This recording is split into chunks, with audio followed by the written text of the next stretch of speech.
তো গল্পের শুরুটা করছি আমি ইব্রাহিম আলাইহিস সালাম থেকে।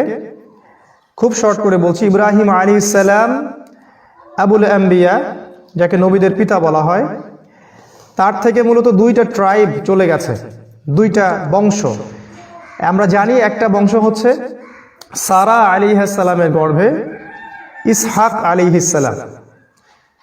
ইব্রাহিম আলাইহিস সালাম, তার প্রথম স্ত্রী সারা আলাইহিস সালাম এবং তার গর্ভে যে সন্তান তার নাম ইসহাক আলাইহিস সালাম। তাকে তিনি রেখে আসেন ফিলিস্তিনে, অর্থাৎ জেরুজালেমে। তার আরেকজন স্ত্রী হাজেরা আলাইহিস সালাম, তার গর্ভে জন্ম নেন ইসমাইল আলাইহিস সালাম। তাদেরকে তিনি রেখে আসেন মক্কায়, কাবা ঘরের পাশে। জেরুজালেমে সারা আলাইহিস সালামের গর্ভ থেকে একটা সম্প্রদায় সৃষ্টি হচ্ছে, এদিকে হাজেরা আলাইহিস সালামের গর্ভে ইসমাইল আলাইহিস সালামের বংশ তৈরি হচ্ছে। ইসমাইল আলাইহিস সালামের বংশের সর্বশেষ নবীর নাম মুহাম্মদুর রাসূলুল্লাহ সাল্লাল্লাহু আলাইহি ওয়াসাল্লাম। মূলত এই বংশে বেশি নবী আসেননি। সারা আলাইহিস সালামের গর্ভে যে ইসহাক আলাইহিস সালাম, তাদের বংশেই সবচেয়ে বেশি নবী এসেছেন। একদিকে মক্কা, আরেকদিকে জেরুজালেম, এই দুইটা শহরকে কেন্দ্র করেই এই বিশ্বের সভ্যতা গড়ে উঠেছে। আজকে আমাদের ইউনিভার্সিটিতে শেখানো হয় সভ্যতা আসছে মূলত পশ্চিম থেকে, অথচ সভ্যতা শুরু হয়েছে নবী দ্বারা। আর মানুষের জ্ঞানের উৎস হচ্ছে আসমানি কিতাব দ্বারা। যাই হোক, ইসহাক আলাইহিস সালামের পরে তার সন্তানের নাম ইয়াকুব আলাইহিস সালাম। ইয়াকুব আলাইহিস সালামের আরেকটা নাম হচ্ছে ইসরাইল। এজন্যই তার বংশধরদেরকে বলা হয় বানু ইসরাইল। কোরআনের যেখানেই হাত দিবেন সেখানেই বানু ইসরাইল, এবং স্পেশালি একটা সূরাই আছে বানু ইসরাইলের সম্পর্কে। তাই আমরা দেখতে পাচ্ছি বানু ইসরাইলের শহর হচ্ছে জেরুজালেম, ওটা তাদের শহর। তো ইসহাক আলাইহিস সালামের বংশ থেকে এরপরে অনেক নবী এসেছেন, লক্ষাধিক, লাখের উপরে। আল্লাহ পাক সবাইকে একটা কমন আদেশ করেছিলেন, একটা কমন অর্ডার, যেটা প্রত্যেককেই করা হয়েছিল। সেটা সূরা বনী ইসরাইলের মধ্যে আছে। আল্লাহ পাক বলেছেন, বা'দা আউযু বিল্লাহি মিনাশ শাইতানির রাজিম, ওয়া ইন উদতুম উদুনা, তোমরা যদি অঙ্গীকার পূরণ করো আমিও অঙ্গীকার পূরণ করব। তোমরা আমার সাথে ফেইথফুল থাকো, আমি তোমাদেরকে সম্মানিত করব। পক্ষান্তরে তোমরা যদি আমার আদেশ অমান্য করো, আমি তোমাদেরকে বাইতুল মাকদাস বা জেরুজালেম থেকে বহিষ্কার করব। কমন অর্ডার সবাইকে দেওয়া হয়েছিল। আর প্রতিবারই বনু ইসরাইল এই অর্ডারটা ভঙ্গ করে। এই জন্য আল্লাহ রাব্বুল আলামিন তাদেরকে অনেকবার বাইতুল মাকদাস বা জেরুজালেম থেকে বের করে দিয়েছেন এবং অন্য সম্প্রদায়কে তাদের স্থলাভিষিক্ত করেছেন। ইয়াকুব আলাইহিস সালামের 11 জন সন্তান, তার মধ্যে একজন ছেলের নাম ইউসুফ আলাইহিস সালাম। সূরাতুল ইউসুফ পড়লে আপনারা ডিটেইলস জানতে পারবেন। ইউসুফ আলাইহিস সালামকে তার ভাইরা বিক্রি করে দিল, কুয়ায় ফেলে দিল। সেখান থেকে মিশরের রাজা তাকে কিনে নিলেন। ইউসুফ আলাইহিস সালাম চলে গেলেন মিশর। তাহলে মক্কা মদিনার সাথে আরেকটা শব্দ যোগ হচ্ছে, সেটা হচ্ছে মিশর। মিশরে ইউসুফ আলাইহিস সালাম রাজ পরিবারে লালিত পালিত হতে থাকলেন। এক পর্যায়ে আল্লাহ রাব্বুল আলামিন তাকে জেলখানায় নিয়ে গেলেন, সেখান থেকে আবার বের করলেন, রাষ্ট্র ক্ষমতা দিলেন এবং তিনি তার বাবা মা এবং ভাইদেরকে ফিরিয়ে আনলেন মিশরে। তাহলে বনী ইসরাইল এখন ফিলিস্তিন থেকে মিশরে। মিশরেও একই কাজ, ওয়াইন উদতুম উদনা, যদি আমার আদেশ মেনে চলো সম্মানিত হবে। তারা সেটা করলো না, তারা আল্লাহর আদেশ ভঙ্গ করলো।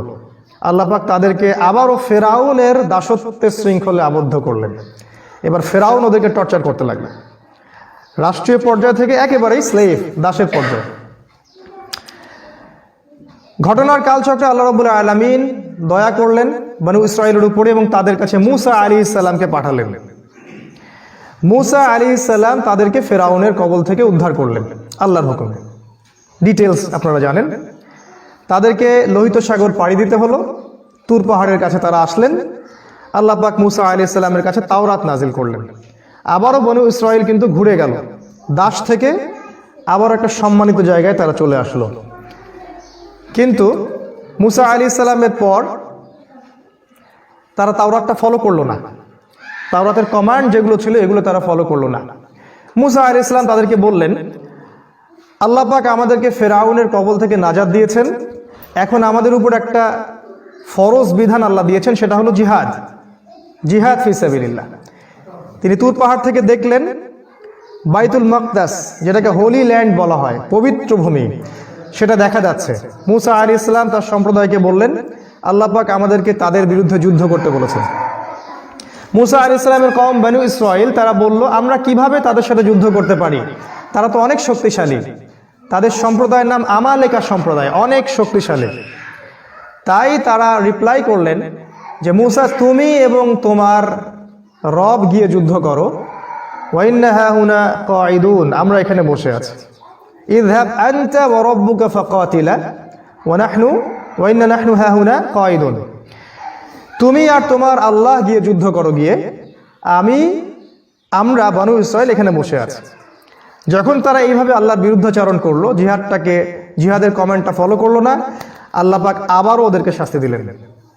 40 বছর পর্যন্ত তারা তিহ উপত্যকায় ঘুরতে থাকলেন, উদ্বাস্তুর মতো, এখনকার সিরিয়ার মতো, এখনকার রোহিঙ্গাদের মতো, এখনকার কাশ্মীরের মতো ঘুরতে থাকলেন। আল্লাহ পাকের আবারও দয়া হলো। মুসা আলাইহিস সালামের পরে একজন নবী হলেন, তার নাম ইউশা বিন নুন। ইউশা বিন নুন কে বনু ইসরাইল এসে বলল যে, আমাদেরকে একজন রাজা নিযুক্ত করুন, আমরা আল্লাহর পথে তার নেতৃত্বে যুদ্ধ করব। ইউশা বিন নুন বললেন, তোমরা কি আবারও আগের ঘটনার পুনরাবৃত্তি ঘটাবে? তারা বলল, না, আমরা এবার যুদ্ধ করব। তো আল্লাহ রাব্বুল আলামিন তালুতকে রাজা হিসেবে নিযুক্ত করলেন, তালুত, যেটা সূরা বাকারায় আছে। এবার বনু ইসরাইল বেঁকে বসলো। তারা বলল, এমন একজনকে রাজা করলেন যে দরিদ্র, যার কোনো সমাজে মান সম্মানই নাই, আর আমরা তো ওর চেয়ে অনেক বেশি সম্পদশালী, অনেকটা আমাদের পলিটিক্যাল লিডারদের মতো কথা আর কি। তারপর তালুতের নেতৃত্বে আল্লাহ পাক বললেন, তালুতকে আমি প্রজ্ঞা দিয়েছি এবং শারীরিক শক্তি দিয়েছি, প্রজ্ঞা দিয়েছি, শারীরিক শক্তি দিয়েছি। দিনে আল্লাহর পথে কাজ করার দুইটা বেসিক জিনিস, ফিজিক্যালি স্ট্রং, যেটা আমাদের নাই, আর প্রজ্ঞা, দুটো দরকার। তালুত নেতৃত্ব দিলেন। তালুতের যে সেনাবাহিনী, তার মধ্যে একটা বালক ছিল, সেই বালকের নাম দাউদ আলাইহিস সালাম। আর এই দাউদ আলাইহিস সালামের ছোড়া বাটুল, যেটাকে আমরা বলি পাথর, এই পাথরেই অপোজিট যে সেনাপতি জালুত, তার চোখে গিয়ে লাগে। এবং এই ঘটনার পরিপ্রেক্ষিতেই মাত্র 313 কি 17 জন নিয়ে তারা আবারও বাইতুল মাকদাস জয় করল। দাউদ আলাইহিস সালামের এই ভূমিকার কারণে তালুত তাকে উপরের পদমর্যাদা নিয়ে আসলেন, এবং দাউদ আলাইহিস সালাম নবুয়ত পেলেন 40 বছর বয়সে, এবং তার নেতৃত্বে সর্বপ্রথম, ইতিহাসের সর্বপ্রথম জেরুজালেমে ইসলামী স্টেট কায়েম হলো। এর আগ পর্যন্ত এত বড় টেরিটরির মধ্যে কখনো ইসলামিক স্টেট ছিল না। তাহলে ইসলামিক স্টেটের প্রথম আমির বা প্রথম রাজা বা প্রথম নবী হচ্ছেন দাউদ আলাইহিস সালাম। এটা অনেক পরের ঘটনা। তারপর তারা পৃথিবীর রুলিং স্টেটে পরিণত হলেন। জেরুজালেম থেকে দাউদ আলাইহিস সালাম বিশ্ব শাসন করতে থাকলেন, এবং তার মৃত্যুর পর তার ছেলে সুলাইমান আলাইহিস সালাম আরো 1000 গুণ বেশি শক্তি নিয়ে সারা বিশ্ব শাসন করতে থাকলেন। আল্লাহ পাক তাকে পাখির ভাষা, জিনের ভাষা, সম্পদ, লোহা, সোনা, রূপা, এভরি সিঙ্গেল সেক্টর যেটা আমাদের দরকার একটা অত্যাধুনিক রাষ্ট্র হওয়ার জন্য, সব কিছু আল্লাহ পাক সুলাইমান আলাইহিস সালামকে দিলেন। এতটা দিলেন যে আমাদের নবী মুহাম্মদ সাল্লাল্লাহু আলাইহি ওয়াসাল্লাম বলেছেন যে একদিন একটা জিন আমাকে ডিস্টার্ব করছিল, আমি চাইলাম জিনটাকে বেঁধে রাখবো, কিন্তু তখন আমার সুলাইমানের কথা মনে পড়লো, আমার ভাই সুলাইমানের কথা মনে পড়লো। সুলাইমান আলাইহিস সালাম আল্লাহর কাছে দোয়া করেছিলেন, রব্বি হাবলি মুলকান, হে আল্লাহ আমাকে এমন রাজত্ব দান করুন, লা ইয়ানবাগি লিআহাদ, যেটা আপনি আর কখনো কাউকে দেননি। আল্লাহ আমাকে এমন একটা রাজত্ব দিন যেটা আপনি আর কখনো কাউকে দেননি। আল্লাহ পাক সুলাইমান আলাইহিস সালামের এই দোয়া কবুল করেছেন, তাকে এমন রাজত্ব দিয়েছিলেন যেটা আর কাউকে কখনো দেননি। পৃথিবীর ইতিহাসে শেষ পর্যন্ত কেউ এত বড় রাজত্ব পাবে না। কেমন ক্ষমতা! সাবার রানী বিলকিসকে চিঠি পাঠানো হলো, তুমি ইসলাম কবুল করো। সে হাদিয়া বা উপঢৌকন ঘুষ দিল। তিনি জিনকে বললেন, কে আছো ওর সিংহাসন তুলে নিয়ে আসতে পারবে। একজন বলল যে আপনি দাঁড়াতে যতক্ষণ লাগে এতক্ষণ সময়ের মধ্যে সিংহাসন চলে আসবে। আরেকজন বলল যে না, আমি চোখের পলক ফেলানোর আগেই সিংহাসন নিয়ে আসতে পারবো। চোখের পলক পড়ার আগেই সিংহাসন অনেক দূরের একটা স্থান থেকে একটা জড়বস্তুকে আরেকটা জায়গায় নিয়ে আসা হলো। এটা হচ্ছে রুলিং স্টেট। এত বড় ক্ষমতা আল্লাহ পাক তাকে দিয়েছিলেন। আজকে আমরা সামান্য ক্ষমতা পেয়ে কত কি না করি। রুলিং স্টেট বলতে যা বোঝায়, এক নির্দেশেই একটা রাজ্যের রাজা বা রানীর সিংহাসন তার সামনে। এটা কি মনে করতেছেন? এখানে একটা কথা, আমার মতামত, এটা আসলে আমি গ্রহণ করতে ফোর্সও করছি না, এটা আমার মতামত, যে পৃথিবীর ইতিহাসে একটা সময় চলে গেছে যখন জড়বস্তু স্থান পরিবর্তন করেছে। এটাও হতে পারে ভবিষ্যতে এমন কোনো টেকনোলজি আসবে যে আবারও কোনো জড়বস্তুকে এক জায়গা থেকে আরেক জায়গায় সরানো সম্ভব হতে পারে। কারণ ইতিহাসে যেটা হয়ে গেছে সেটা ফিউচারে হতে পারে, সম্ভব। যাই হোক, ওটা আমাদের টপিক না। সুলাইমান আলাইহিস সালামের সময় তারা দেখেন সারা বিশ্বে রুলিং স্টেট হয়ে গেল। এরপর আবার ওয়াইন উদ্তুম উদনা, তোমরা যদি অঙ্গীকার পূর্ণ করো আমি তোমাদেরকে ভালো রাখবো, আমি অঙ্গীকার পূর্ণ করবো, আল্লাহর কথা। তারা অঙ্গীকার পূর্ণ করলো না। সুলাইমান আলাইহিস সালামের পরে তারা আবার খারাপ হওয়া শুরু করলো।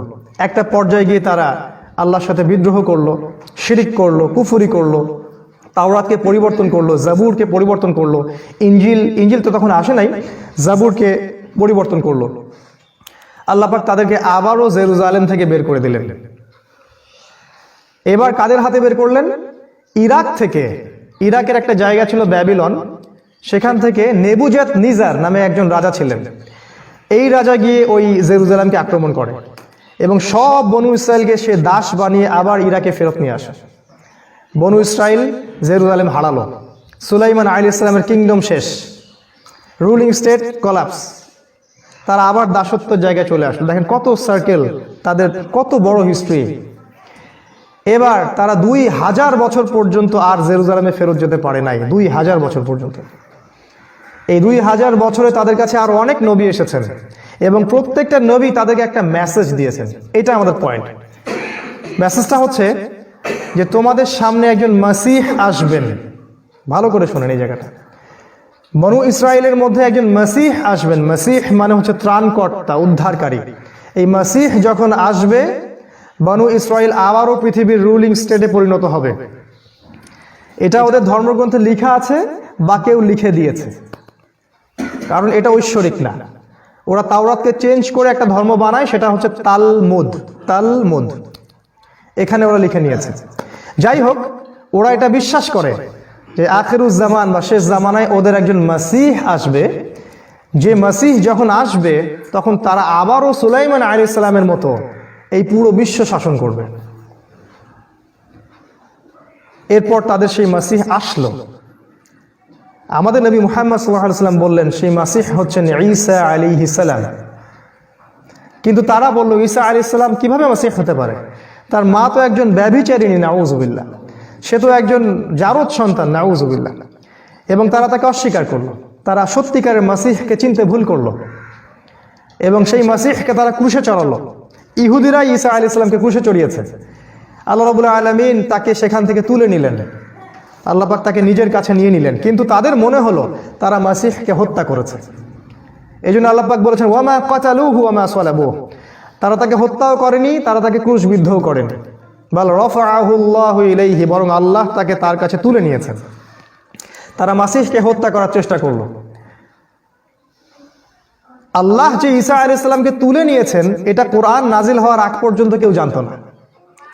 কোরআন নাজিল হওয়ার আগ পর্যন্ত সবাই মনে করতো মাসিহকে হত্যা করা হয়েছে। আল্লাহ পাক কোরআনে জানিয়ে দিলেন তারা তাকে হত্যাও করেনি, ক্রুশবিদ্ধও করেনি। এই ঘটনাটা যখন ঘটলো তখন এখানে দুইটা দল হয়ে গেল। কিরকম দল? এক দল খুব খুশি বা উৎফুল্লতা প্রকাশ করলো, আমরা ইন্না কাতালনাল মাসিহ ইবনে মারইয়াম। খুশিতে তারা বলল আমরা মাসিহ ইবনে মারইয়ামকে হত্যা করেছি। এরা হচ্ছে ইহুদি।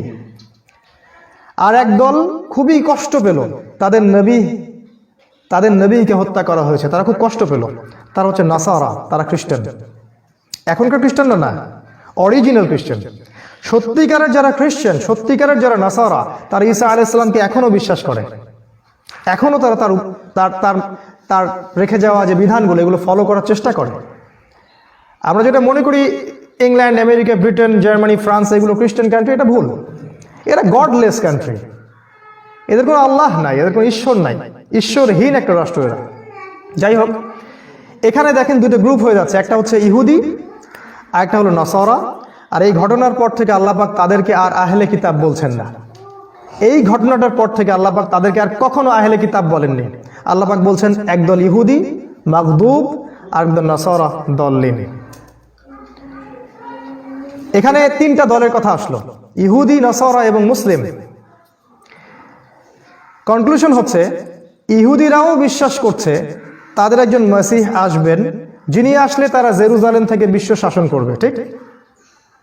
খ্রিস্টানরাও বিশ্বাস করে ঈসা আলাইহিস সালাম আবারও আসবেন এবং তিনি যখন আসবেন তখন তিনি জেরুজালেম থেকে এই বিশ্ব শাসন করবেন, রাইট। আমরা মুসলিমরা মুহাম্মদ সাল্লাল্লাহু আলাইহি ওয়াসাল্লামের উম্মাহ, আমরাও বিশ্বাস করি